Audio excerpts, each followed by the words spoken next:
My name's Bob Zimmer. I am the founder and president of the Baseball Heritage Museum here at League Park. I got to tell you, I look out at this crowd and I think that we are all very lucky today to be here, enjoying each other's company and really looking back at the history of Sandlot and all the games you guys and gals have played, but also looking forward to the future. Because there's so many of you here today that I know will be coming back next year when we do this again. I want to thank Tim Wells for really locking this down to be an annual event that's going to be held here at League Park. And I'm sure everybody here knows League Park is a historic, iconic landmark where magical things happen. And today I would say this is magical. Having each one of you here is very important for the future of the museums telling the story of Sandlot baseball, but also its impact not just on the game of baseball, but on our societies and our community. I mean, if we go back and we look at all the games you guys played and all the ups and downs it took, and then you think about what each one of you have accomplished beyond the game of baseball is really pretty incredible. So I want to thank everybody here today to allow the Baseball Heritage Museum to really take on the responsibility of continuing to tell the story about Sandlot ball. Now, I know a number of you probably may not know this name, but a fellow by the name of Dan Clancy I met a number of years back, and he was very active at Case Western Reserve. I don't think he was a baseball player, but he knew a fellow that he wanted to introduce me to that was instrumental in baseball in Cleveland and at Case Western Reserve, and that was Nobby Lewandowski. If Dan Clancy wouldn't have introduced me to Nobby, I don't think we would be sitting here today, because Nobby was the one who really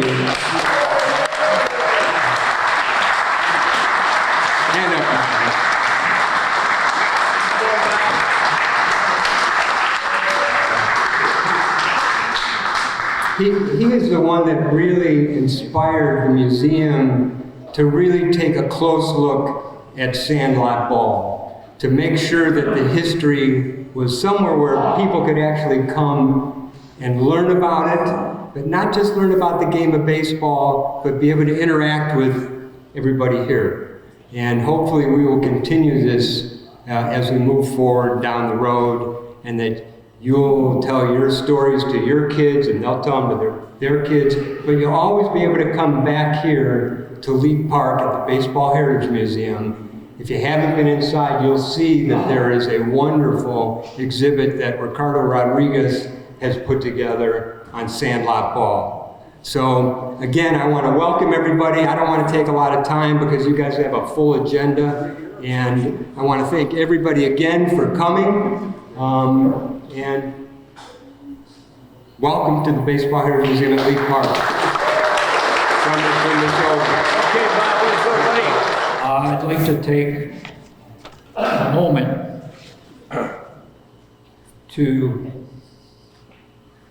of silence to honor and remember recently passed Sandlot icons. They are as follows: Tom Baroy, Dan Coughlin, Teresa Rice, Colin Robinson, Rich Rollins, and Dennis Woods. Remove your hats for a moment of silence to remember these great icons.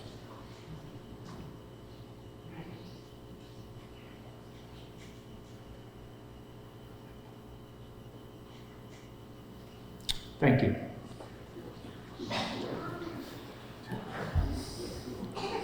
I want to start off by thanking Bob Zimmer for welcoming our Sandlotters and giving us this day every year to gather and celebrate the great Sandlot heritage we all benefited from. We may not have realized it back in our playing days, but we were products of the very best city Sandlot program in this nation. If you really want to have your eyes open to what kind of Sandlot program we had, if you want to Google Brookside Stadium, Cleveland's Forgotten Stadium, it's a nice video, thanks to Kenny Kovac, who sent this to me. I sent it out to some of our guys, but you can access this and find out about an event that took place in 1915, where over 115,000 fans showed up to watch a Sandlot baseball game. That's unheard of. Anyway, our Sandlot program was the best. Last year, we were able to donate over $3,000 to the museum as an expression of gratitude to the museum, giving Sandlot a very special place at the museum. And this was our way of saying thank you. I'm going to recognize Nabi Lewandowski, who already was recognized once. He's here today, and Nabi's the guy who spearheaded much of the initial financial support for the museum. And Frank Petruno did too. They became ambassadors, really, for the museum. And they provided many Sandlot items that are on display today at the museum. It's very touching to go through there and see the memorabilia that represents our Sandlot program. And we will always be grateful to the Knob for getting us off the ground. Thank you, Knob.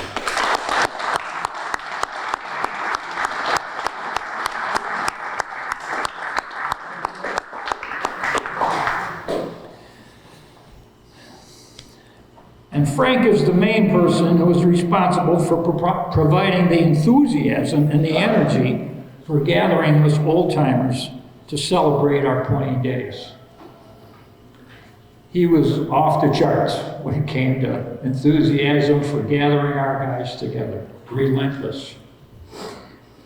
This year I want to give special thanks to Dave Schmatzer, Phil Bova, Tim Wells, and John Babin.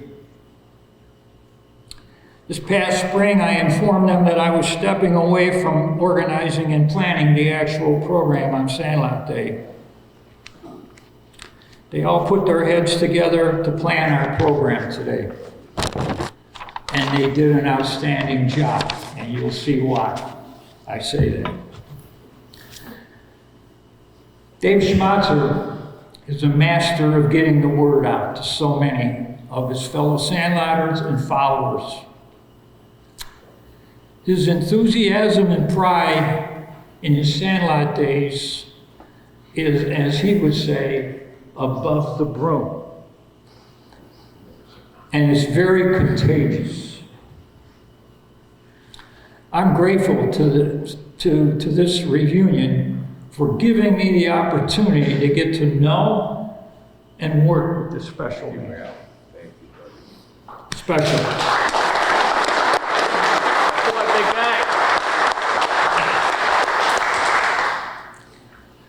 Phil Bova is another man who stepped up to the plate to contact all the critical people needed to honor Danny Coughlin and Tim Wells. I've had a lifelong relationship with Phil going all the way back to Class F days. His work ethic, planning, and enthusiasm is much like Dave Schmatzer's. They both, after I talk with them, fill me with all kinds of energy, just by talking with them. If I'm ever feeling down or in the dumps, I talk to these guys because they'll help me out. Thanks to Tim Wells, we were able to use this great site, the Visitor Center, to hold our reunion. He made sure to obtain the permit from City Hall to host, as well as the insurance needed to do anything to promote our event. These guys were hell-bent to make sure this tradition of Sandlot reunion continues and does not die on the vine. And I'm so grateful to them. The Cleveland Rec Department has been so fortunate to have had his leadership for 53 years.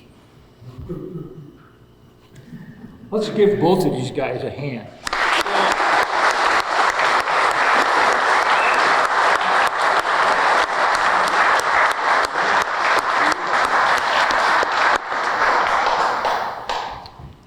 And I also want to thank John Baben,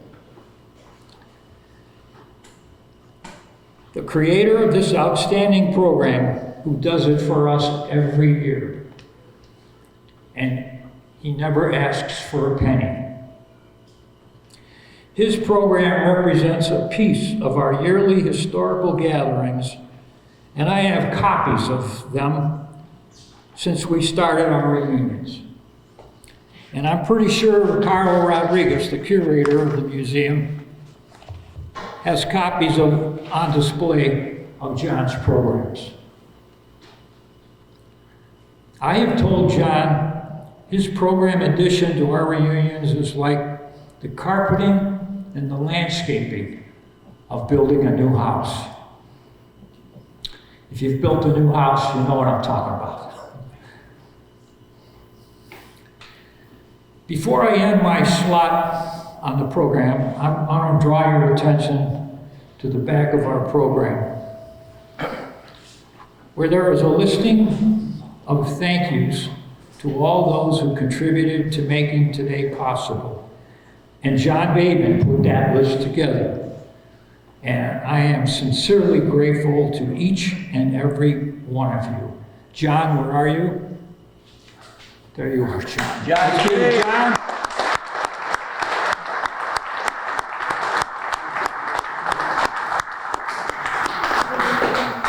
And everybody on the back of this program, thank you, thank you, thank you. All right, Elmer, way to go, baby.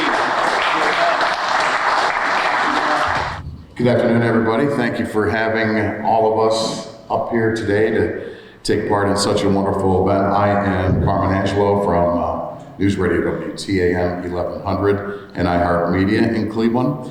And my dear coach, Tim Highland, will be speaking about Daniel Francis Coughlin here shortly and everything that he meant to the local Sandlots. I'm up here to speak about the personal friendship and the professional relationship I had with Danny.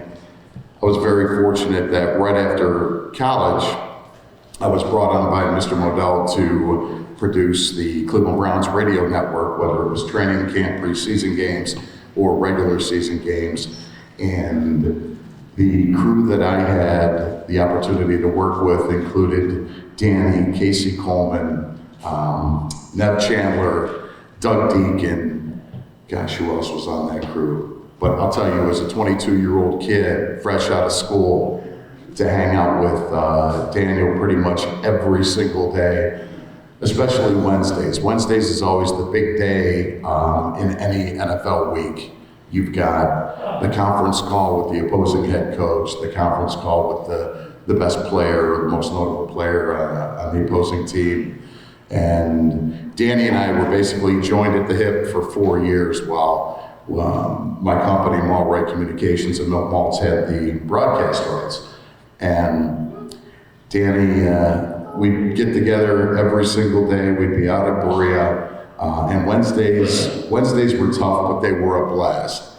We'd get out at Berea, 10 o'clock, we'd get to watch the first 15 minutes of practice. Then we would have, Belichick or maybe Nick Saban, Pat Hill, Kirk Ferentz, whoever it was, we were able to interview. And I did a lot of the grunt work, and I was so pleased and happy to do it. You know, here I am, a 22-year-old kid, and I'm on an NFL football field, and I got my dear friend, my St. Edward friend, and Dan Coughlin, who I basically knew, my entire life. And Wednesdays were always the crazy day, and we would be there till about 10 o'clock at night. And there were many times where Bill would bring in Bucci's, if anybody's familiar with Bucci's in Berea, and we'd be having chicken parm and linguine at 10 o'clock at night. It's a pretty good gig, and we had carte blanche, much to the chagrin of Bill Belichick. He wasn't really a big fan of the media, but Bill loved Danny. I loved Danny. When Danny would walk into, the press room or the chow hall, Danny, Dino Lucarelli, and many others. What a time it was in my life, especially being so young.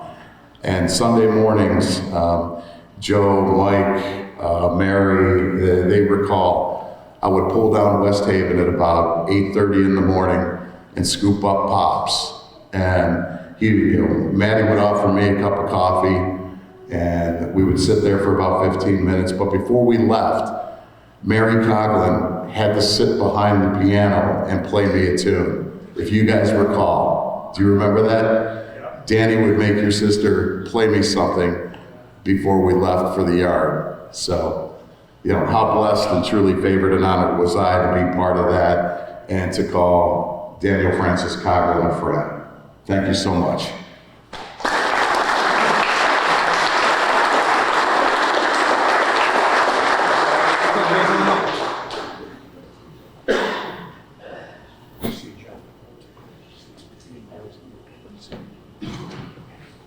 My name is Tim Highland. It's a great honor to be here today because we're among a lot of greatness, and Dan Coughlin was an incredible guy that had such a huge impact on our geographic area and made everything special. What was great about it, the Cleveland Indians, the Cleveland Guardians, the Cleveland Browns, the Cavaliers, all our professional teams, big deal.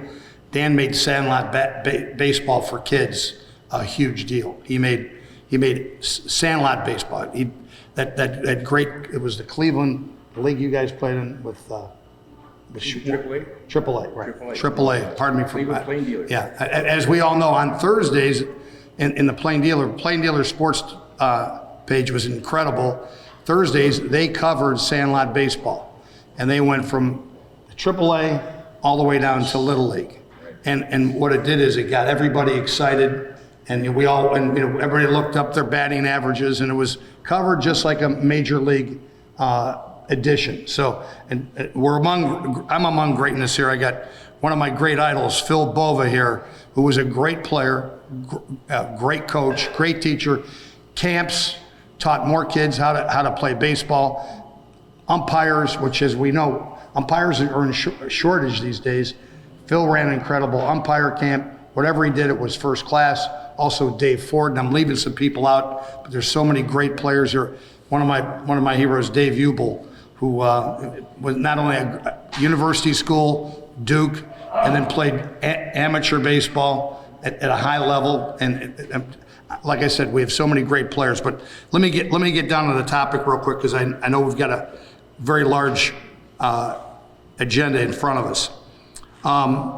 Mike, John, Jenna, your father and father-in-law was an exceptional man, and we are all honored to know him. Thank you so much for being here, and what an incredible man he was. Dan's love for sports was unmatched, whether it was on covering the beloved Cleveland Browns, Indians, Cavaliers, or being ringside covering Muhammad Ali and Chuck Wepner at Richfield Coliseum in 1975. I always loved, Dan covered that fight, and he asked Chuck Wepner, "Are you going to win?" And this is where the Rocky movie comes in. He goes, "No, I'm not going to win." He goes, "But I'm not going to get knocked down." And then it went on to say, and Dan said, "Well, what's your best punch?" He said, "A thumb in his eye." Only Dan Coughlin. Dan put his heart and soul into the content that we all read in the Cleveland Plain Dealer during his time there. And again, I always loved, I would talk to Dan about that, the pressure they were under to break a story. And there were so many great writers, and Hal Lebovitz was like the dean and had a standard. And like Danny said, every time he said he had to write 3 columns a week, and that's incredible pressure. And when he'd run out of any ideas, he'd go down to Short Vincent and walk into the theatrical, and there's Art Modell, there's Steinbrenner, there's the owner of the Cavs, Nick Maletti, thank you, apologize. But you know, incredible personalities, and all of us, he said, listen, Short Vincent and the theatrical was like Cedar Point. You could go down there at any time, you know, and unfortunately we've got to be kind of a really kind of low-key town. We don't have those characters running around in their midst. I'll keep moving along. While Dan's love was professional sports was immense, one of the dearest things to his heart was his love of amateur athletics. Dan covered those local sports beats. His love for high school sports was out of this stratosphere. So much so that in covering local high school football, Dan suited up for the Parma Redmen squad in the mid-'60s to get an inside look at exactly what the boys endured during a two-day practices. Dan practiced with the boys under the name of Hubert Hopeful, as he was absorbed, and he laid low and got away with it for 10 days, and then he was discovered. I think he had a few too many beers one night and a few too many cigarettes, but whatever it was. Again, Dan's cover was blown, despite the fact that Dan penned a marvelous article about the trials and tribulations of what Parma football players endured during their training camp. And if you remember, one of the great things about Hal Levovitz and the whole sports team, that sports coverage team, they had incredible writers. Hal's big article every year was, "Coach, don't cut that boy."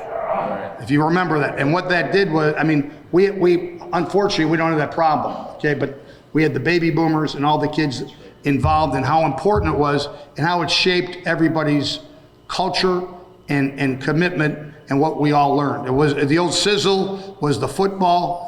The steak was all the things that they learned, along with winning and losing, and as Dan would call, winning and learning. So great. What a sports department, and Dan was one of the absolute stars. We won't go into Stella Walsh. Stella was a fella. That's another story, but next year. Yeah, that's next year. Now, to continue on with the point of Dan's love for amateur athletics, his passion ran deep and long for local Sandlots.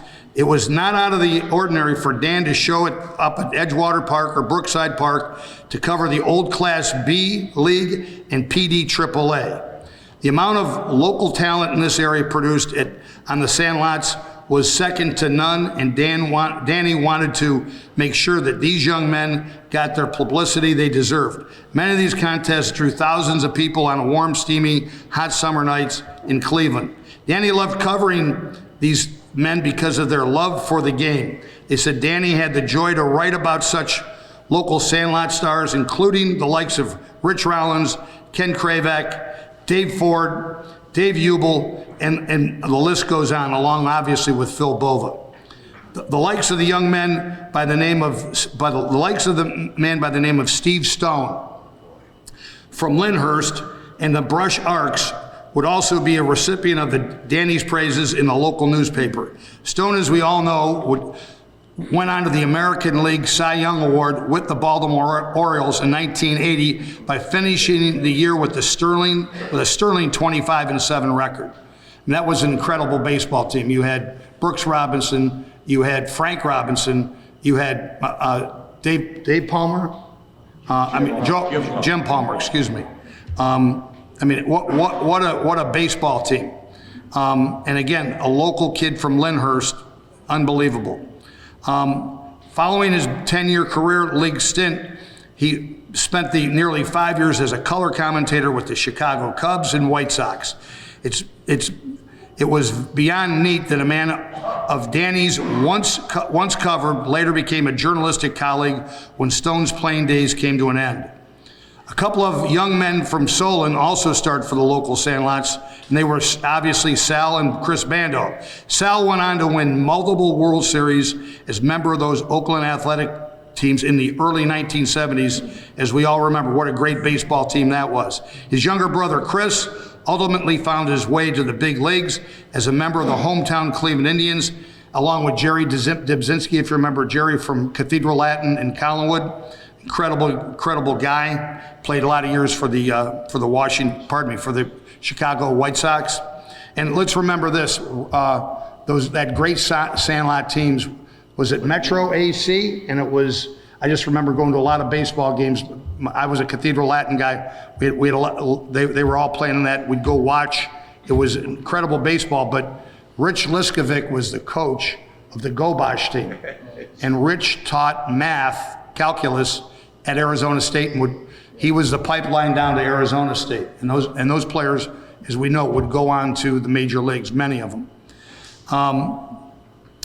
A couple of I just mentioned that. Let me get back in where I'm at. As a member of his hometown Cleveland Indians, the aforementioned men's, Dan truly loved to cover. It did not hurt that Greater Cleveland was flying under the radar with so much talent, and ultimately it was the big leagues, and Dan wanted to give them recognition during their Greater Cleveland local baseball diamond days. From Danny's time as a student at St. Edward High School, to his college experience at the University of Notre Dame, to his time serving in the 2nd Armored Division at the United States Army, to covering high school sports for Channel 8, Dan's time with us was filled with great storytelling. How highly favored and truly blessed we all were to be able to read and listen to Danny, not only in the newspaper, but on TV as well. And how highly favored and truly blessed were we to call Daniel Francis Coughlin our friend. Thank you, Danny. God bless all. Thank you for having us. It's a great day. Thank you.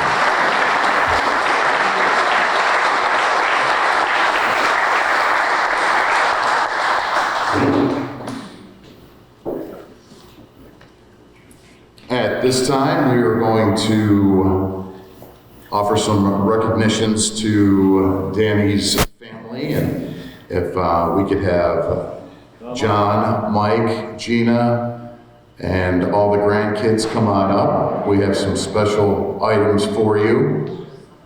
Number one, Johnny, I want to present you with this plaque. Well done, thank you so much. Happy to do it. How you doing, young man? Good to see you. Hey, buddy. Great job. Hi.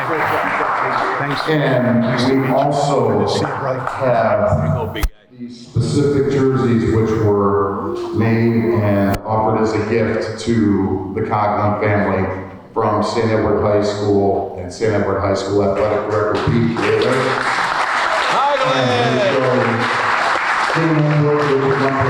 Signifying Channel 8, and on the back, the name of Coughlin. So we have these for you.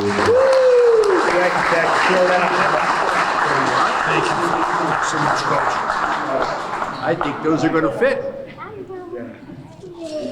Pretty cool. Chris, throw that up, put that up. Hey, put that up. Is it small enough? We hope. He could grow into it, huh? There you go. And sir, as much as you get those on, we have to get a picture for the social Oh, media. absolutely. Thank you so much. All right, guys, good job, good job. Are you up next? Thanks, Mr. Wells. Give it.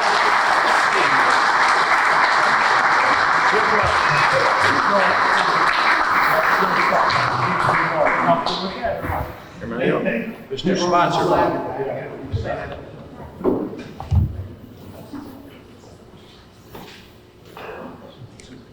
My name's Dave Schmatzer, and I'm going to introduce Tim Wells to this Wall of Fame, because I don't think anybody else wanted to, okay? But that's okay, too. John Babe, and just a couple things. John, I coached John at Trinity High School. I had a 40-year college coaching career. We've all been around our own corners, but I coached John at Trinity when I started out my career, and he threw a no-hitter against Gilmore back in 1976 and said, Dave, please mention that, okay? And then we can't forget, please stay with me, okay? Larry Bielek, where's Larry at, man? Larry is the guy behind the scenes pulling the curtain down, but he helps so much with trying to get people here and all that he does. Thank you, Larry. Al and Phil, pay attention, okay? That's my part. Al and Phil, thank you for, I got one good friend, at least I got Al, okay? That's your question. And no, Bob Zimmer, the founding father we met years ago, he's a straw that steers this drink. We all know that. Thank you, Bob. Is he still here? He's at the bar now? Where is he at? And Dave Ford, did he show up or not? He's not here. Oh gosh, darn it, okay? So Dave and I, we took the neighborhood drive yesterday. We ended up at Brookside on Diamond One, and we were flashing back. It was so cool, But Dave is a Spider West Sider, just like Tim and myself are. We grew up together in the neighborhood. That was a good time yesterday, Dave. Thanks for showing up, okay? And then finally, one other guy I want to recognize before we get started is Jim Clark, who's the baseball coach at St. Edward's, and he pleaded with me to introduce him as a dignitary. Okay, Jim, where you at? Okay, thanks for having us. He's here. All right, so let's flash back with me. It's 1966. Okay, it's Edgewater Park. Frank Petruno's managing Wyndham Truckers. My dad, Ray, my hero, is managing Jay Schrader Company. All right, it's like big league baseball to this 14-year-old kid watching this game in the stands. Paul Steffen's on third base. He's over here tonight. He was like Brooke Robinson. Okay, Phil Bova was at second base. Believe it or not, he could run a little bit. All right.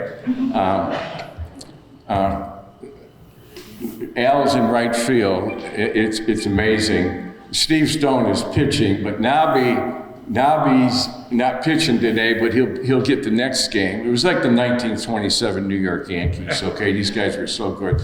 And Jay Schrader I don't remember, they had Marty Liff on the mound. And Marty was a phenom from Shaker Heights who made his game in the day, And back then, Schrader's was just coming on. Wyndham was the perennial champs, but my dad was pushing, and then we had our day too, but there was a slogan back in the day where, you remember the axiom of spawn and stain and pray for rain, remember that? Well, back then it was Nobby and Stone, and you're going home, So it was Cleveland Baseball Federation at its best, and Frank's managing Wyndham, my dad's managing Schrader's, and it was the golden age of rock and roll there. You have to believe that. And this is what I'm leading to. I'm going to get to you in a second, Tim, all right?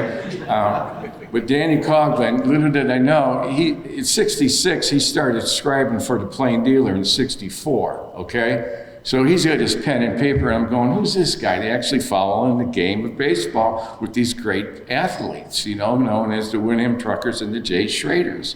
So it was Danny. It was Dan Coughlin, and it all comes together. And John Nagy is our commissioner. John Nagy spent 40 years, 43 to 83, as the commissioner of Cleveland Baseball Federation, right? To put it in perspective, I'm getting to you, Tim, okay?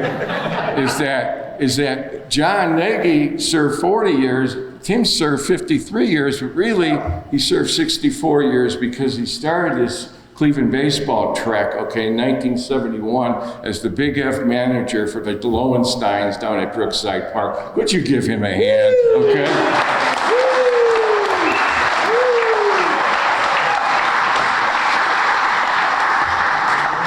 So fast forward. Ford's a Spider West Sider, Dave is a Spider West Sider, and Tim's a Spider West Sider, okay? So we're all in the same neighborhood. Tim's St. Boniface neighborhood, Blessed Sacrament neighborhood, and we're all together just playing and enjoying this great game called baseball. And he's going in the Wall of Fame, we know that, but he's also is going into what I think all these guys were servants. They were servants to all of us, and only used baseball as a tool to get us all better, man. Thank you, Tim. So who is this guy, Tim Wells? Quickly, Tim it's an honor and a privilege to be able to introduce him. Tim I spent 40 years in the college game and managed and coached probably thousands of kids. But from the desert to the sea, in the end, and you know this too, but people, they come and they go and they leave and you don't see them again. But Tim, he was not only a professional friend, but he was a personal friend with the family. And when my dad passed and when my younger brother Tim passed, who was the basketball coach at St. Ed for a few years before he went out to North Olmsted, but Tim would always stay in touch, always stay in touch. And it always touched me that, because I'm living in Texas, I'm coaching in South Carolina, and we're all going our different directions, but he's always around to support. He was a lifelong friend, a lifelong service to the Cleveland department, and he was unsung as I felt he was unsung. But today he's unsung no more. I mean that. So in '71, and I've got this little booklet here. He's the manager of the 1971 John Lowensteins in Big F. I think he won the championship. Chris may have won the Little F championship. And really his journey begins. He was a Blessed Sacrament guy, a St. Rose guy, a Corpus Christi guy, a Padua guy, which is where I went to school. And he was a baseball guy. He just loved the game. He was the head coach at John Hay. He was the head coach at Lincoln West. He was the last skipper of the J. Schrader Company before Larry Gagnon folded the tent. And maybe it was because of the way that your team played that year, Tim. Okay. Oh, Larry Gagnon. But he was everything, man. He was always around. And in coaching, he was still working his baseball recreation federation gig. It was never ending. He was just an everyday pro. And he's the voice of the TV20, right? For 40 years, he was the voice of TV20. I mean, the guy, I don't know how he slept. He lived on Denison Avenue for 40 years. You ever been to Denison Avenue in Fulton? It used to be a neighborhood. Now it's just a hood, okay?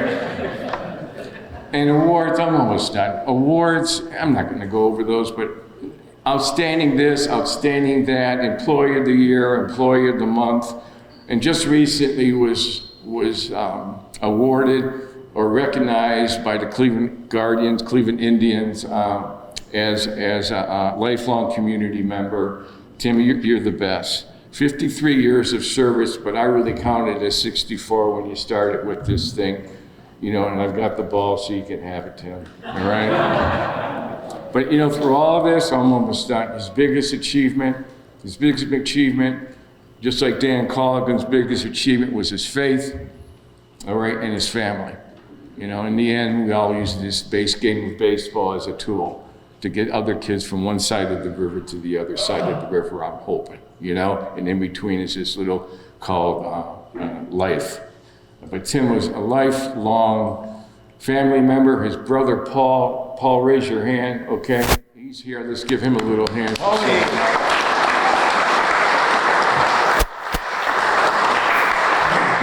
mom and dad passed, but what mom and dad left all of us with, and then I want to talk about this, but they taught Tim discipline and hard work and respect and all the little ingredients that you need to do to have a career like him. I mean, it was just outstanding. So in closing, Tim, this great game of baseball is really a game of life.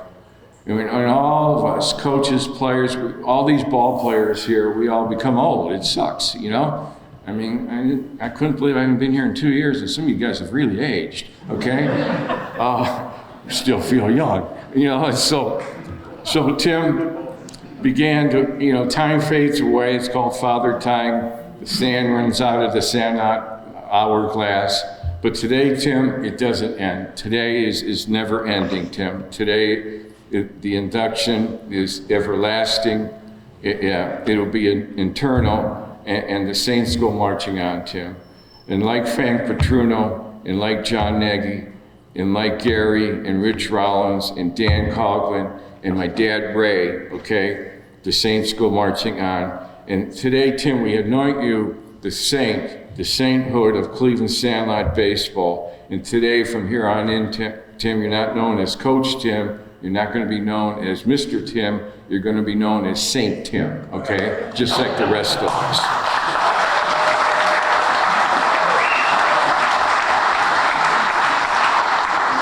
So, Tim, we thank you for your faith. We thank you for your obedience. We thank you for the influence and impact that you had on all of us. We thank you for just being a good human being. And finally, Tim, know this, man. Some people come into our lives and stay a while, and then they go. That's the way it goes. And some stay a while and leave forever footprints in the sand and in our hearts. And today, Tim, we'll never be the same because we met you. Today, Tim, all of us, my dad, all of us here, my brother Tim, okay? All of us, thank you from our heart to your heart. We love you, Tim. We thank you, Tim. You will never, ever be that far away from all of us in this Cleveland Sandlot Baseball Wall of Fame. Ladies and gentlemen, Tim Wells.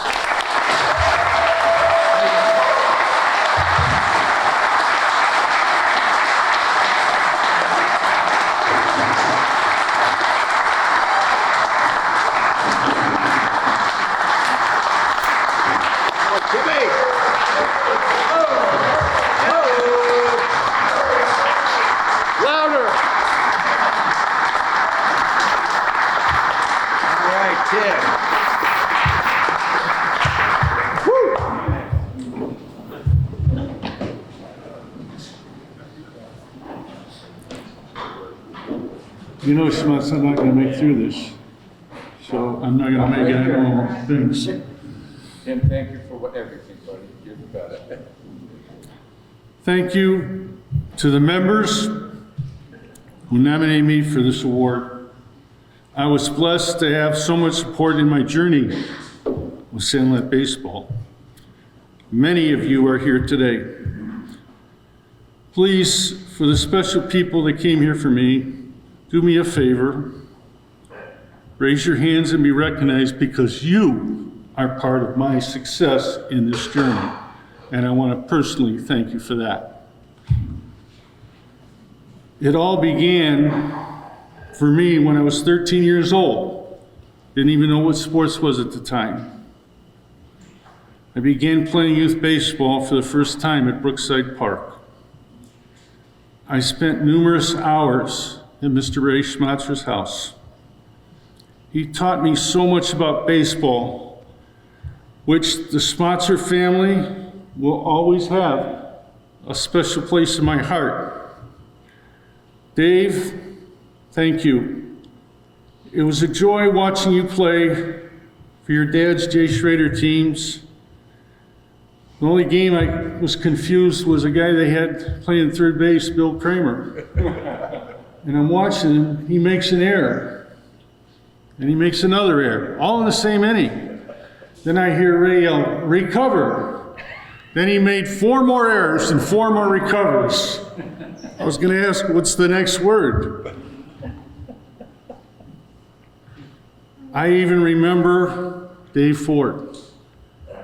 When I was playing youth baseball in the West Denison League and I was playing that age, I was okay with hitting. And my coach asked me when I came back, I never swung the bat. He says, well, what happened? I said, I didn't see it. But my first time coaching youth baseball, I had 2 infielders that played third base and shortstop who took pride in not letting a ball go through the left side of that infield. And those 2 were Tim Schmatzer and Jimmy Wadowik. Our neighborhood was near St. Boniface Church. It was beautiful and a good place to live. Now, today, I have been blessed to have love and support from St. Rocco Catholic Church, which has many outstanding parishioners with their groups supporting the school and the church. And if anyone is here from St. Rocco, please pass on my special appreciation to the pastor, Father James Mayer. Our 40-year Commissioner of Recreation, John Nagy, helped me along the way. He hired me to work in the Cleveland Rec Department in 1973. He helped me get one of the top sponsors in our city, Jerry Schrader Company. I was given the opportunity to coach in all levels, offered from Class F baseball to AAA baseball. Some say 53 years of public service is an outstanding accomplishment with the city of Cleveland. Several people helped and impacted me so much. The downside was my family. And I'm sorry, Paul. I had to spend more time back then. And my dad told me that that would happen. I was blessed with role models at the beginning of my journey. They were John Nagy, Ray Schmatzer, Joe Weiss Sr., Dan Mason, and Mars Sweeney. Today, I have had so much love and support. Leroy Suarez, his wife Vanessa Suarez, which we call Boss Lady, and for the ones that are married, you know what the Boss Lady means. Edwin Santiago, Tony Montego, Jackie McGee, Chris Mastriani, and Joe Record. I coached at all levels in Sandlot baseball, including two very special group of high school student athletes at John Hay High School and Lincoln West. Thank you, Coach Chris Scott, for giving me that opportunity to teach those young players the game at John Hay.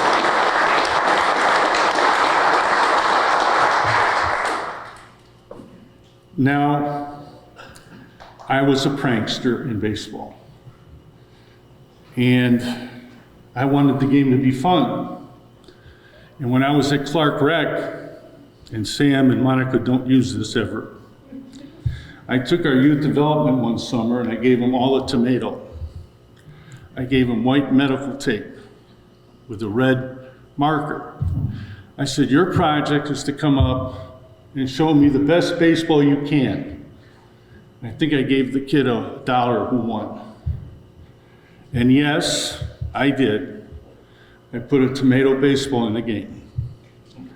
And little did you know, the kid swung, hit the ball, tomato went flying over the umpire, the batters, and everyone else.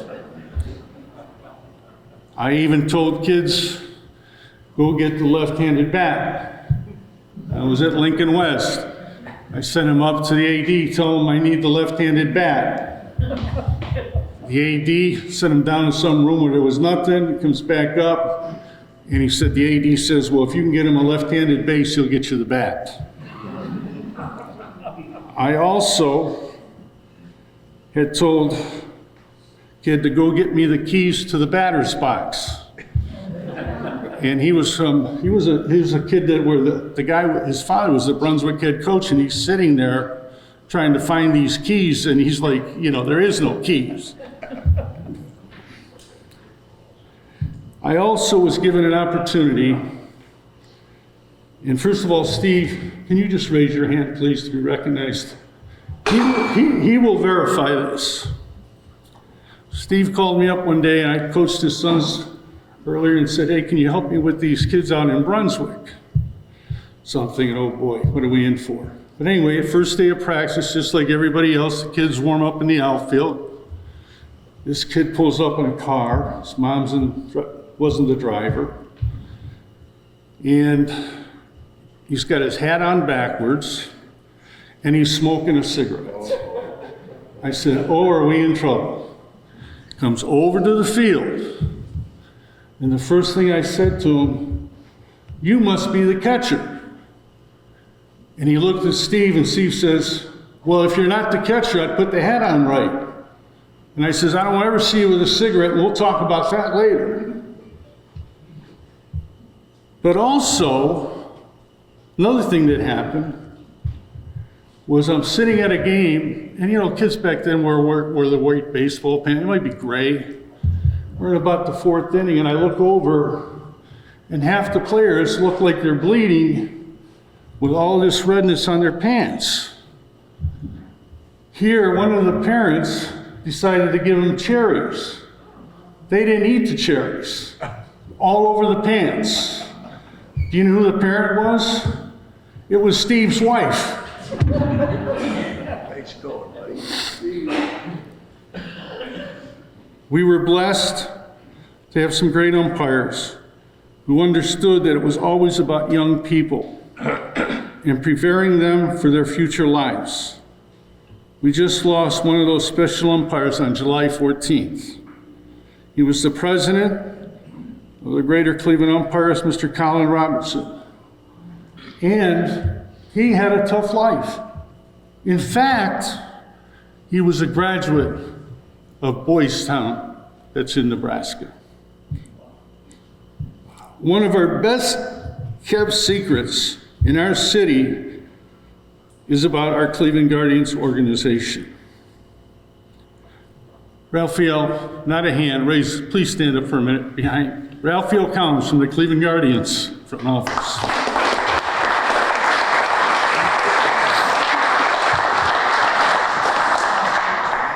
They have provided totally free baseball to our young people with CMSD athletics, City of Cleveland baseball programs. They have a program that's called RBI. Doesn't stand for runs batted in. It stands for Reviving Baseball in the Inner City.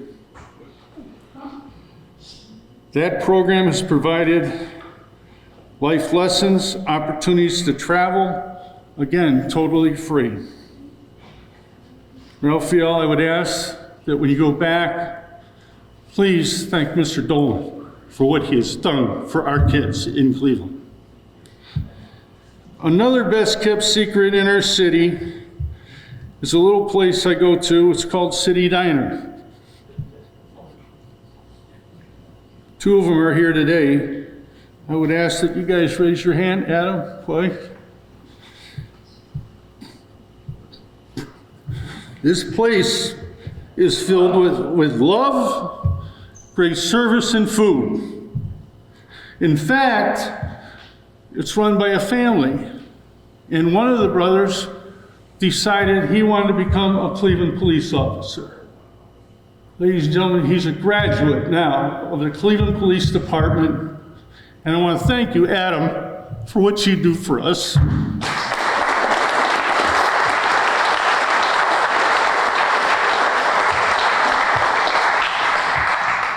They have a waitress there named Caitlin. And the other day I was sitting there, and her daughter works there. And I called her daughter over to me, and I said, please, tell me if you're rating from 1 to 10 your mom, what would it be? She hesitated, and she goes, Mr. Wells, 9.5, and I love her to death. I made sure that I told Caitlin, you got a very special daughter. In closing, one of our very first RBI baseball athletes, Corey Douglas. He is a pitching coach at Mount Union College today. In fact, he holds a school record there for pitching. He also has been giving back as our senior boys RBI baseball coach. Recently, they traveled to Pittsburgh for a regional tournament. Again, totally free, July 24th to the 27th. The bigger story is 1,000 nominees were submitted for the 2025 National Game Changer Coaches Baseball Award. Ladies and gentlemen, our own Corey Douglas won that award.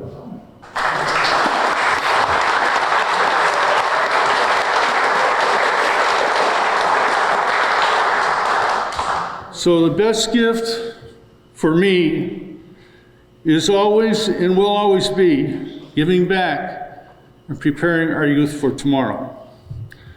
This time, I'm going to ask Phil Bova to come up, Phil, and say a few words. Thank you. Thanks, round of applause.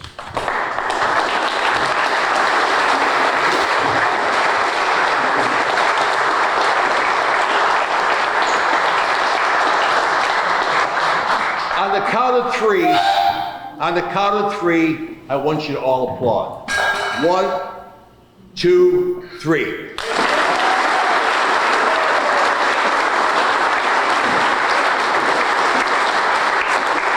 I feel so good now because you people clapped for a referee. Thank you so much. A special congratulations to Mr. Tim Wills and the Coughlin family right now. It's great to see a sold-out crowd here this evening. Can you all hear me? You know I don't need this thing here. No, you don't need it. I have to, and you asked me to do this, I'm gonna do it real quick. I'm gonna tell you a quick basketball story because we all remember the fact when we first started in our particular careers. I was blessed to referee in the college basketball, the Big Ten, for 30 years. My first basketball game was between Bobby Knight and Gene Cady. Sold out arena, 17,000 people. And I'm all dressed up and I'm walking around, man. I got my brand new shoes. I got the Spit Shine shoes on. I got the new jacket, NCAA official. Had the hair combed.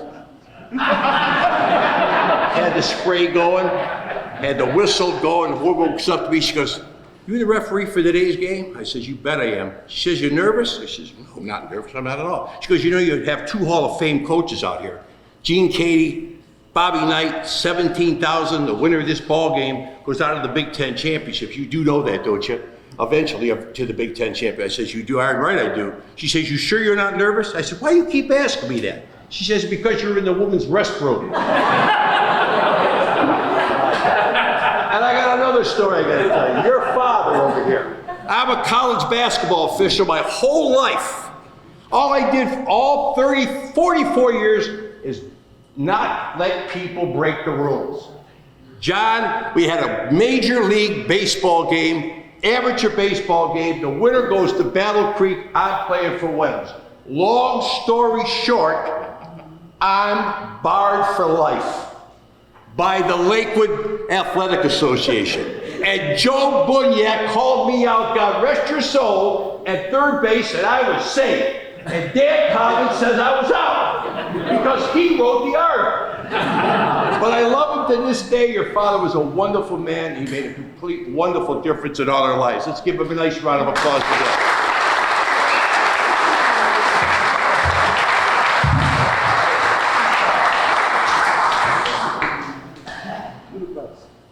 Today,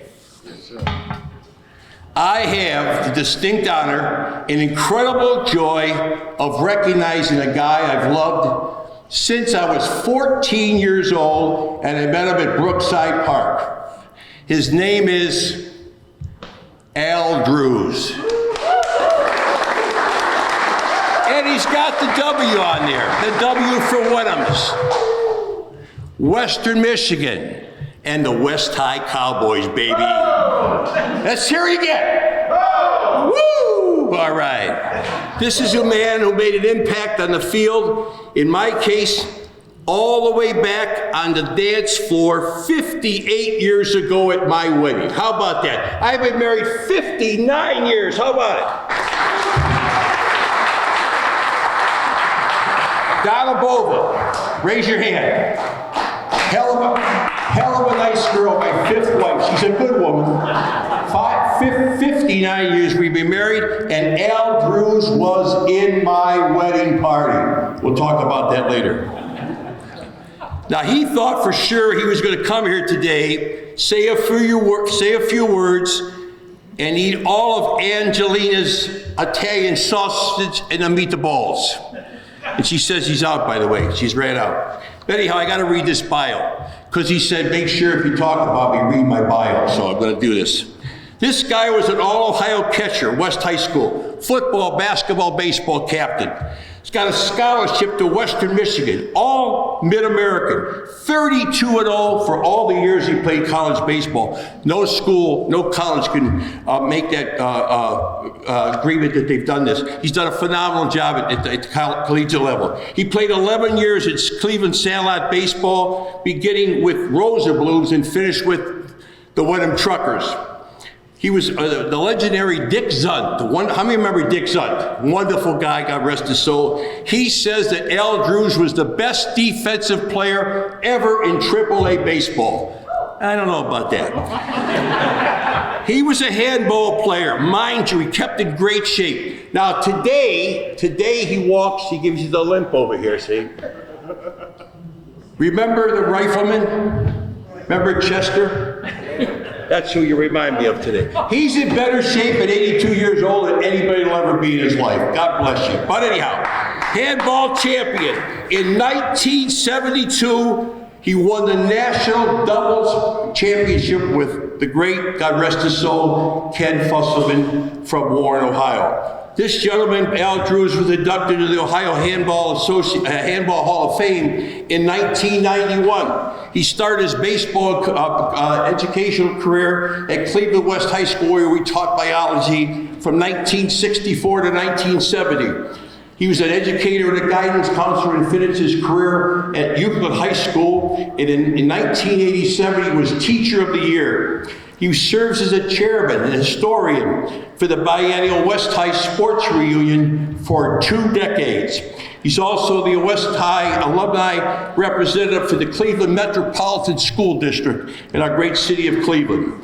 And in October, Al was inducted into the Cleveland Legends Sports Hall of Fame, representing Cleveland West High School.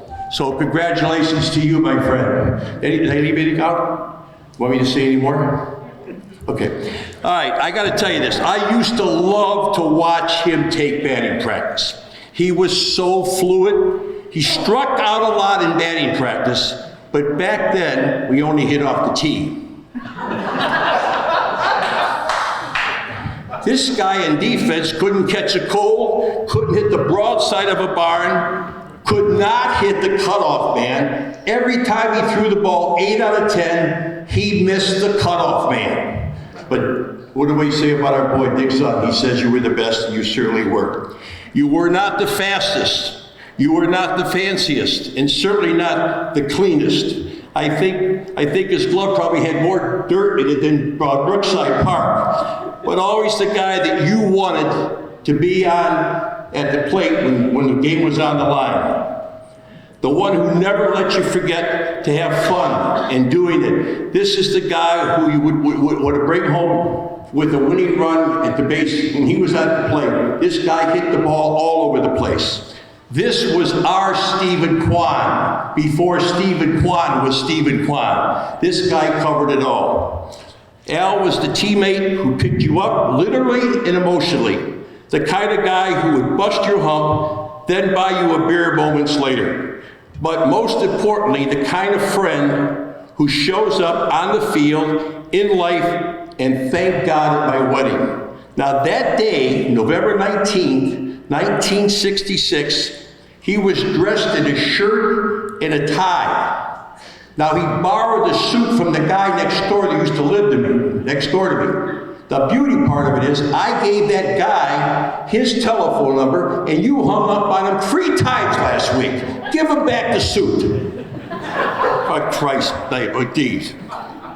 But anyhow, I was grateful to God that he was there on one of the most important days of my life.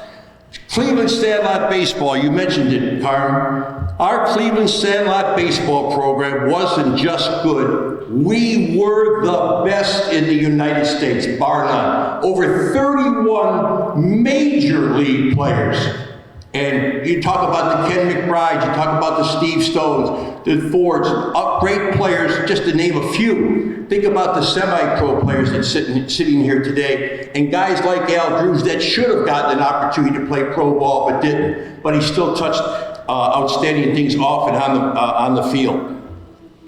The leadership of John Nagy and the great coaches like Frank Petruto and the wonderful and the respected Ray Spotzer We became a model community of competition and character. When Frank asked Al and I to bring together all the athletes, we never imagined it would grow into such a lasting tradition. But thanks to Frank's vision, and especially to Al's unwavering commitment, to our legend has become a powerful yearly celebration, now in its 6th year. So when Frank passed away, there was a real risk that Frank's dream might fade, not only continuing the program, but eliminating it. Al Drew said, that's not going to happen. It's not going to happen, Bove. He says, what Frank did. He led with passion to honor those who have shaped this incredible Cleveland Sandlot Day legacy. Which brings me to today. Because as a man, Al, and most importantly as a leader, you deserve to be honored and to be treasured. And to make sure of this, we have a special surprise for you. But I want you to also know too that this is not for your skill, but for your spirit, for the way you played the game, the examples you set, and the most important, your loyalty to me as a friend and the great people sitting in this room in Cleveland Sandlot baseball all over these past years. So what we tried to do is we have a surprise for you. The people who have supported you throughout your life are here with you tonight. People who have cheered you longer than any of us. I want you to please welcome your family. Come on up here, Lenore, and introduce two daughters, Megan and Allison. Let's give them a nice round of applause.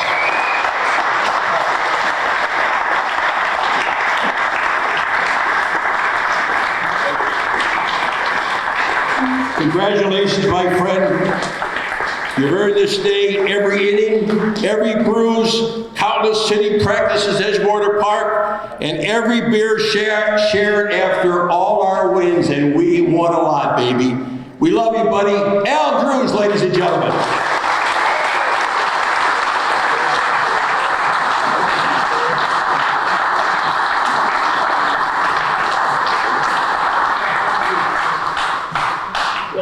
I don't have any. Come on with the napkin here. What are you doing over here? Go ahead, buddy. You deserve it. Wow. This is overwhelming. It really is. It's something I never expected. But it means a lot to me. But the things that I've been involved with have meant a lot to me too. And all the people that have been part of my life, that have added so much to my life, that's what it was all about. And it was a way of just being so grateful for all the good people, and a lot of them came from baseball. I am so honored and so grateful for today, Phil. Thank you so much. All right, buddy. God bless you, Kel. And by the way, this reads, honoring a lifetime of unwavering dedication, passion, and service to Cleveland Sandlot baseball and the great Frank Petruto, God rest his soul. Here you are, big boy. Also, I have a couple of thank yous. I hope I don't leave anyone out. Dave Smotzer, all the way from Texas. Are you kidding me? Who does that? I mean, either you owe him money or he's a good friend. Thank you for coming, David. I've never talked to a guy more in the last month than you and I talked, Dave, and it was wonderful every time we got a chance to share our backgrounds and prepare for this great evening. So thank you so much for being an integral part of this. He is, believe it or not, he's a phenomenal collegiate baseball coach, a legendary baseball coach, not only in Cleveland, but in the state of Texas. So he's done a wonderful job, and his father was a complete icon, and we're blessed to have the Smotzer family in the Cleveland area. John and Teresa Zigmund, where are you?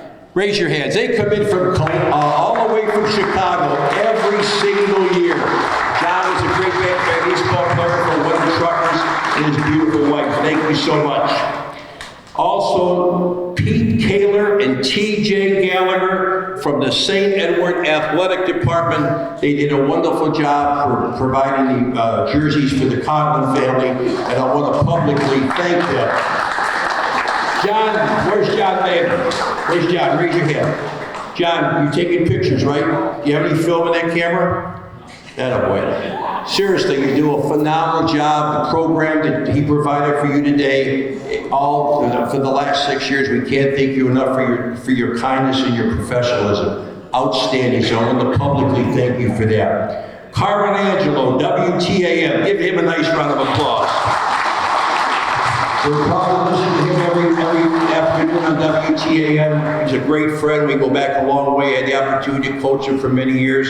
He's an outstanding man and a family man, and I'm very proud of his son, Colin. He's a halfback for St. Ed. We won our first ball game last night with 30. What's the final score? 24-0. 24-0. So big things for this young man. He's a great junior halfback. Also, I'd like to recognize Tim Highland. He's CEO of Boyd Waterson and dear friends of the Coughlin family, former Cathedral Latin and Georgia Tech defensive halfback, linebacker. Let's give him a nice round of applause. Oh, and I'm not singing happy birthday. Today is this young man's birthday. Let's give a nice round of applause. And you know what? Our son's birthday is today too. Michael, and Jennifer's is tomorrow, and the twins are the next day, and I'm going to spend all kind of money buying dinners tonight.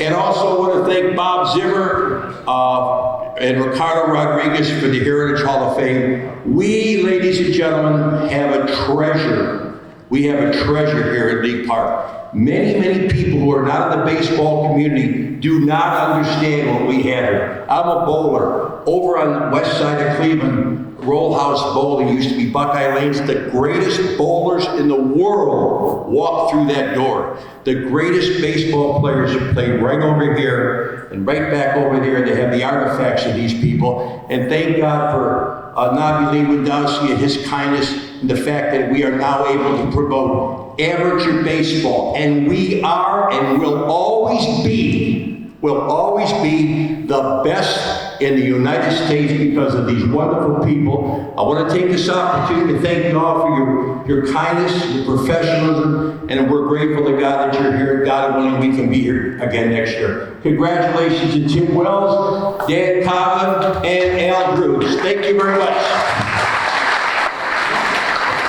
Before you all leave, I'm sure we want to make sure we capture these moments. So if there's certain pictures you want to take with people, please make sure you do it before you go out the door. We're lucky with the weather. We don't have to worry about rain. So thank you for coming. Drive carefully going home, and please make sure you get those pictures. Thank